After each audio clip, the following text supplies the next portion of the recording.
ماشاء اللہ ماشاء بسم اللہ الرحمن الرحیم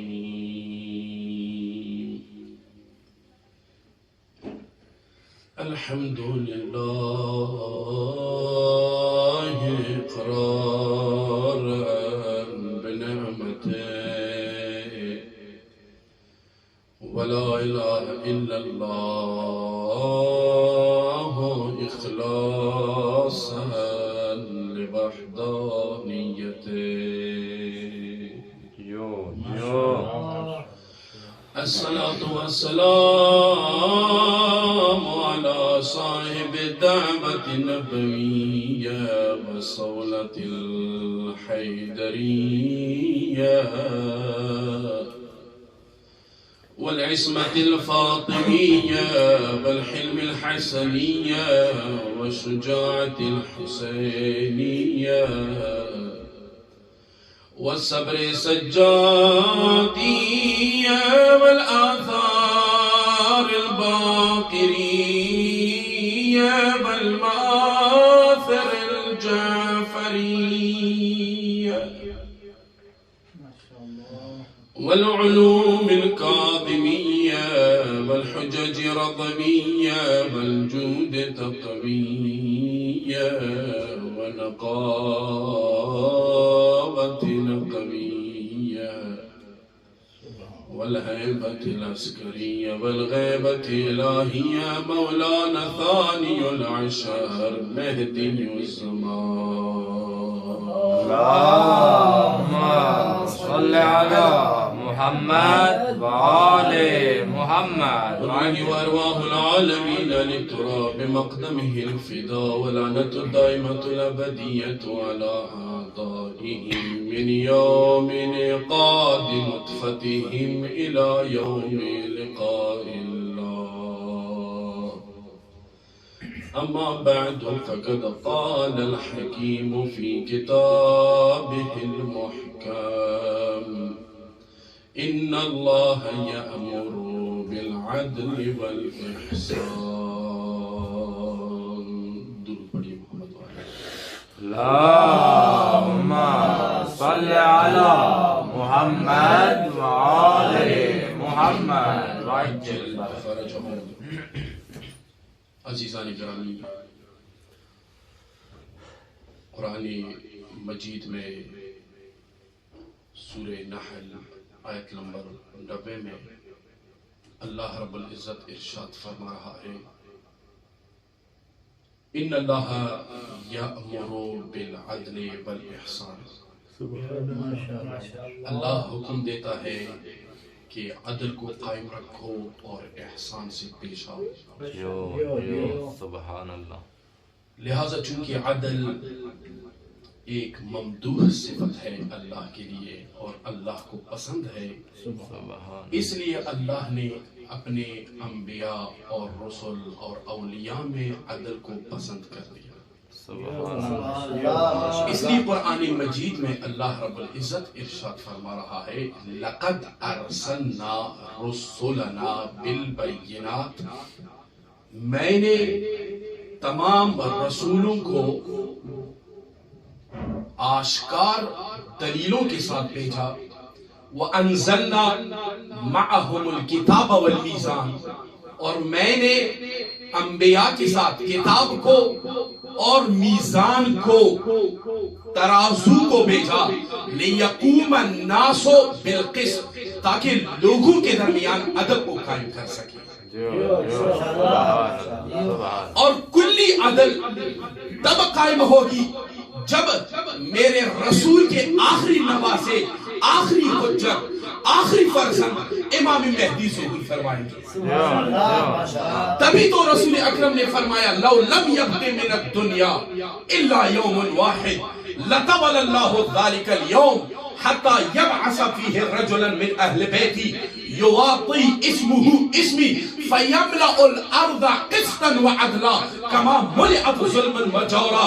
کہ اس وقت تک قیامت برپا ہو ہی نہیں سکتی جب تک میرے فرزند میں سے آخری فرزند امام مہدی ظہور نہیں فرمائیں گے اور اس دنیا کو عدل اور انصاف سے اس طرح بھر دیں گے جس طرح کہ وہ ظلم اور جبر سے بھر چکی ہوگی.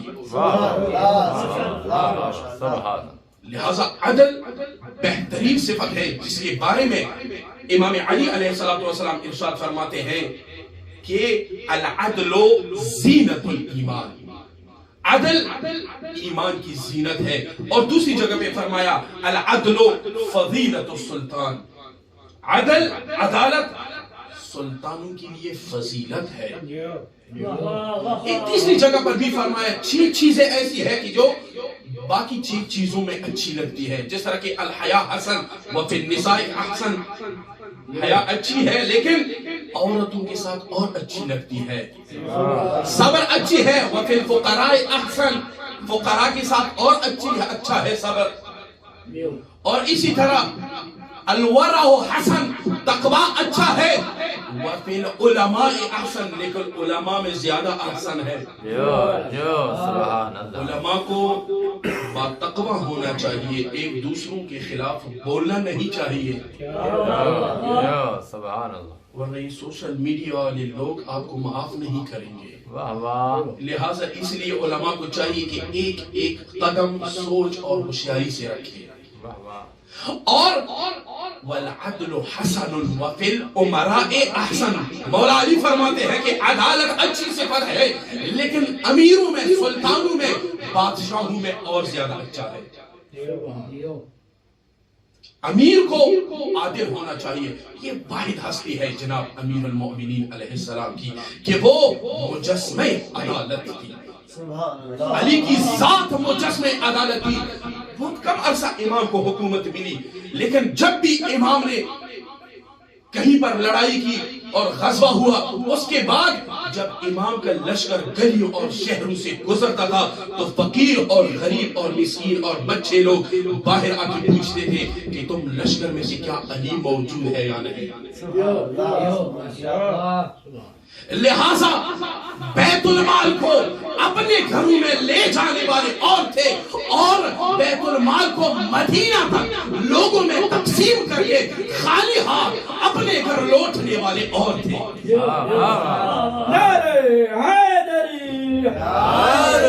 نزدیکی صحابی اور دوست امام علی علیہ السلام کے پاس آتے تھے، یا علی بیت المال میں اتنی سختی نہ کریں. تو مولا پوچھتے تھے کہ اچھا کیا کروں پھر؟ تو وہ کہتے تھے جس کے پاس شام ہے اس امیر کے پاس شام ہی کو رہنے دیں، اور جس کو وظیفے لگے ہیں بیت المال سے وہ وظیفے ہی رہنے دیں. طلحہ و زبیر کو کوفہ اور بصرہ دیں، اس لیے تاکہ آپ کی حکومت مستقل رہے اور کوئی دشمن آپ کے سر نہ اٹھائے. تو مولا یہ فرماتے تھے اتأمرونی ان اطلب النصر بالجور، کیا تو یہ چاہتا ہے کہ میں دوست بڑھاؤں ظلم کے راستے سے؟ کیا میں ظلم کے راستے سے دوست بڑھاؤں؟ اور مولا فرماتے تھے ما افعل ما طلعت الشمس واللہ فی السماء نجوم، جب تک سورج طلوع ہوتا رہے اور آسمانوں میں یہ ستارے چمکتے رہے علی کبھی اس طرح خیانت نہیں کر سکتا. اور مولا فرماتے ہیں لو کان مالہم لی لمسیت بینہم ومال مال اللہ، اگر یہ مال خود ان کا حق ہوتا تب بھی علی اس میں عدالت سے تقسیم کرتا، تو جبکہ یہ مال اللہ کا مال ہے تو اس میں علی کیسے خیانت کر سکتا؟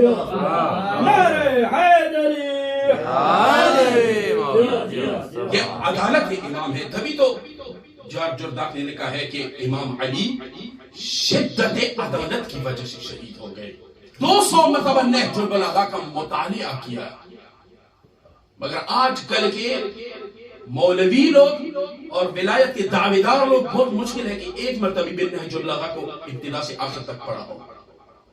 200 مرتبہ نہج البلاغہ پڑھنے کے بعد وہ یہ لکھتے ہیں اگر میں علی کو عیسیٰ سے افضل مان لوں تو یہ مجھے اپنی شریعت اجازت نہیں دیتی، لیکن اگر عیسیٰ کو علی سے افضل مانوں تو میری ضمیر مجھے اجازت نہیں دیتی.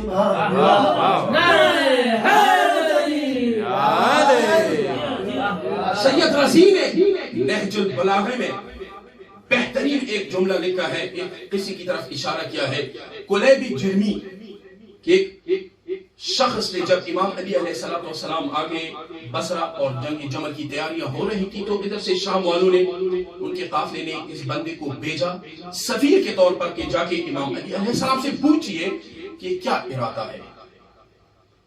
مولا علی کے ساتھ جب یہ کلیب جرمی بیٹھی کچھ دیر تک، آخر میں یہ اعتراف کر گئے، یا علی انت علی الحق، اے علی تو حق پر ہے۔ تو مولا نے فرمایا کہ پھر بسم اللہ کریں، میری بیعت کریں۔ کہا نہیں، بعثنی لامر لا احدث شیئا حتی ارجع الیہم، جب تک میں اپنی جماعت کے پاس نہ جاؤں تو میں ابھی سے کوئی فیصلہ نہیں کر سکتا۔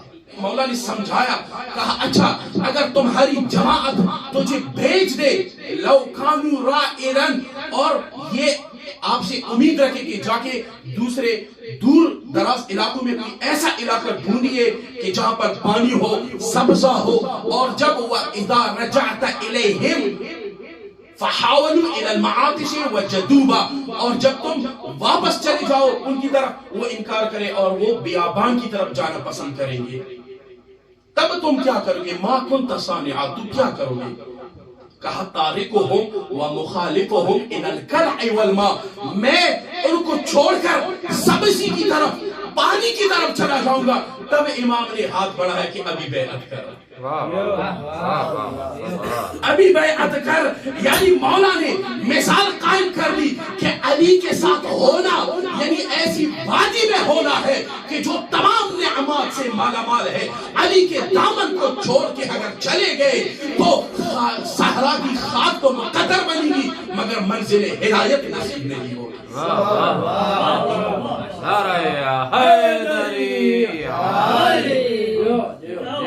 اور یہی جملہ رسول اکرم نے عمار یاسر کو بھی ارشاد فرمایا تھا کہ جب مسجد نبوی بن رہا تھا تو سب ایک ایک اینٹ یا وہ بلاک یا جو بھی تھا وہ اٹھا کے لے جا رہے تھے تعمیر دیوار کے لیے، تو عمار وہاں پہ دو اینٹیں اٹھا کے لے جا رہے تھے۔ تب رسول نے ان کو روکا، کہا یا عمار تقتلک فئۃ الباغیہ، پہلا جملہ، اے عمار تجھے ایک باغی ٹولہ اور ایک باغی گروہ تجھے قتل کرے گا۔ لہٰذا لوگ کہتے ہیں مذہب کے بارے میں آج کل باتیں نہ کریں، یہ قیامت میں قبر میں پتہ چلے گا کون حق پہ تھا کون باطل پہ تھا۔ ممبروں پہ یہ چیزیں بیان نہ کرے، بس شرعی مسائل بیان کرے۔ نہیں، کیوں بیان نہ کرے؟ عدالت کی خاطر ہی رسول کو اللہ نے بھیجا ہے۔ میں تو بیان نہیں کروں گا، تو جہالت کی موت مرے گا تو تجھے کیا فائدہ ملے گا وہاں۔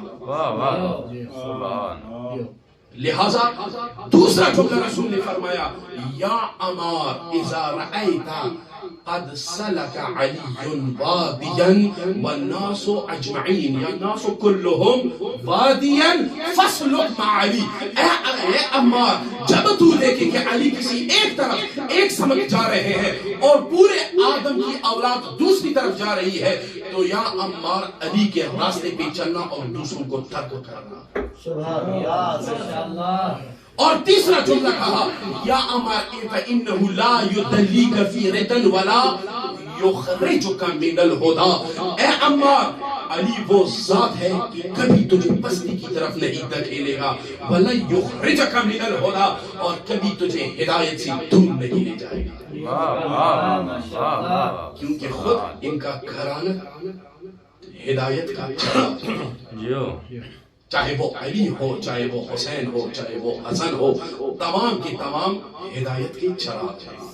کہ جب خلافت ملی امام علی علیہ السلام کو، ایک مرتبہ کوفے میں اعلان کیا کہ اے لوگوں یاد رکھو میں آج خلیفہ بن رہا ہوں، اگر میں شہید کر دیا جاؤں یا خلافت سے اتارا جاؤں تو یاد رکھو میرے پاس یہ جو تلوار ہے یا یہ جو چادر ہے، اس کے علاوہ اگر اضافی چیزیں میرے گھر سے برآمد ہوئی تو سمجھو علی نے تمہارے ساتھ خیانت کی۔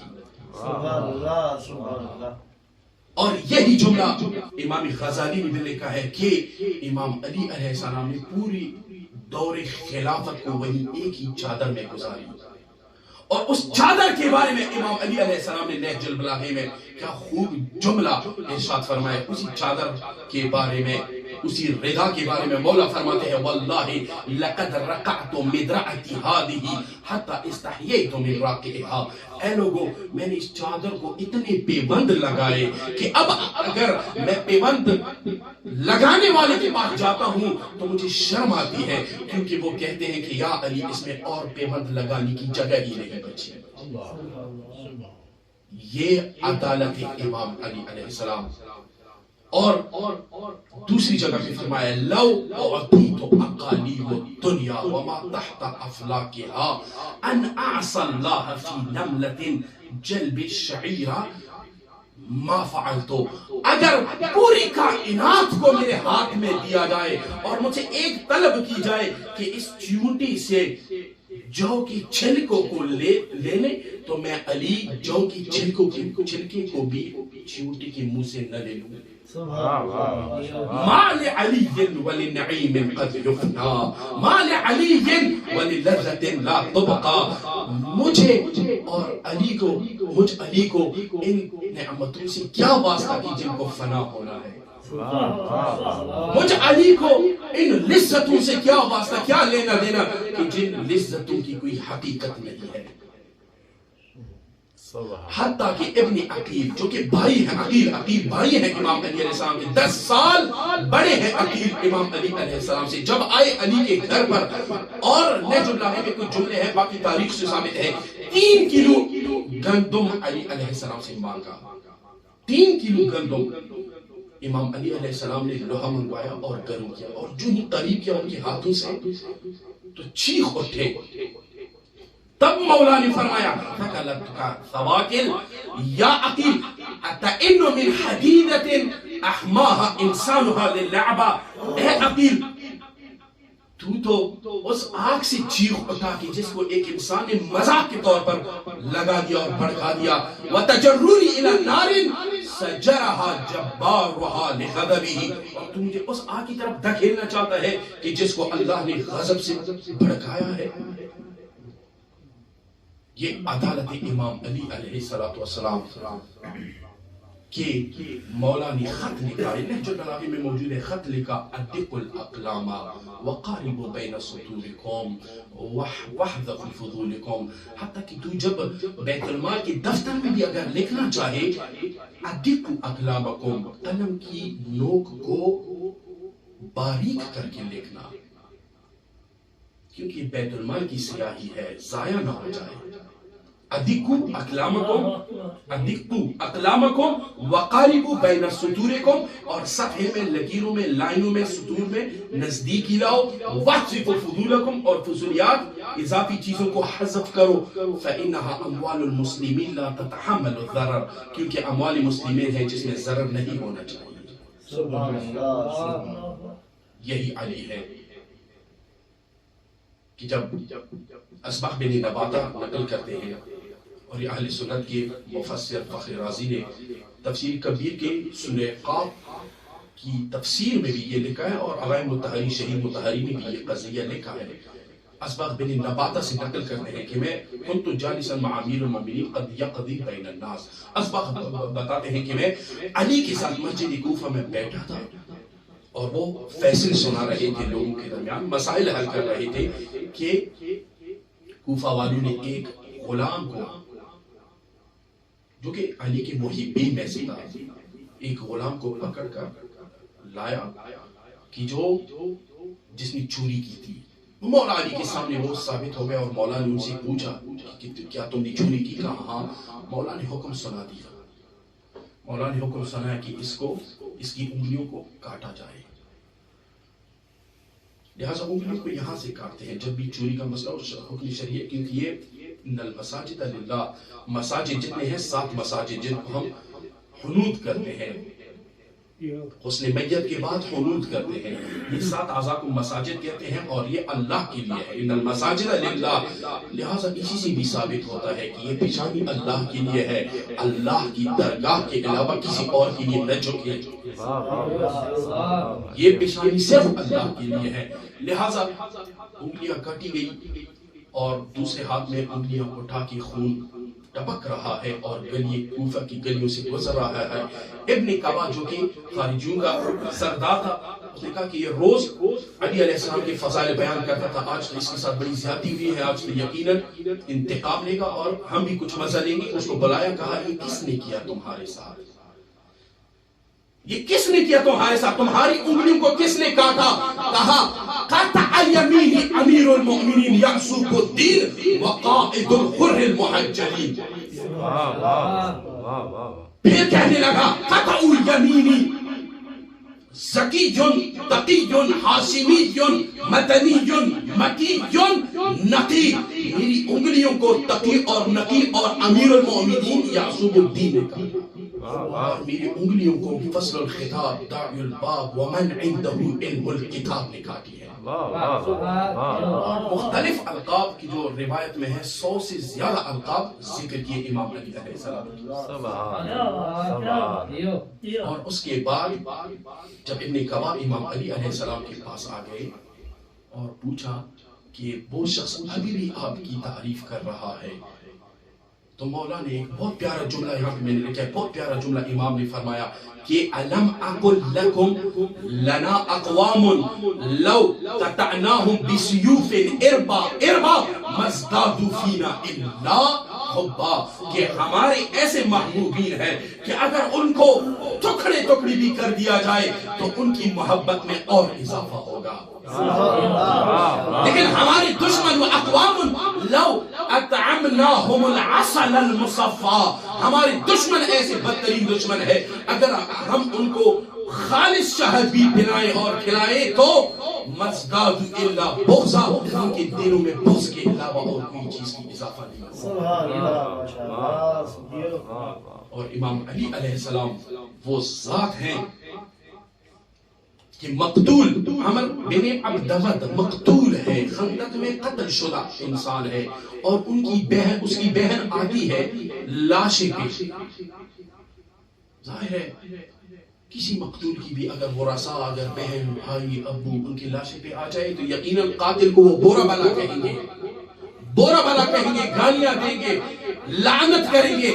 مگر ابن عبدود کی بہن, وہ کیونکہ عبدود جب مولا علیہ السلام کے مقابلے میں آئے تھے تو ان کی جو تلوار تھی, تلوار کا نیام پورا سونے والا تھا اور زرہ پورا سونے کے دھاگوں سے بنا تھا.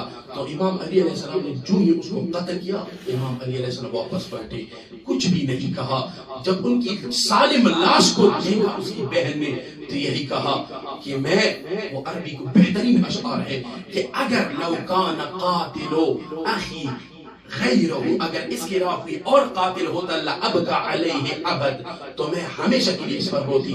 مگر کتنا کریم ہے اس کا قاتل, کتنا کریم ہے اس کا قاتل کہ قتل کرنے کے بعد لاش کی بے حرمتی نہیں کی. مگر سلام ہو, ایک ایسی لاش بھی تھی کربلا میں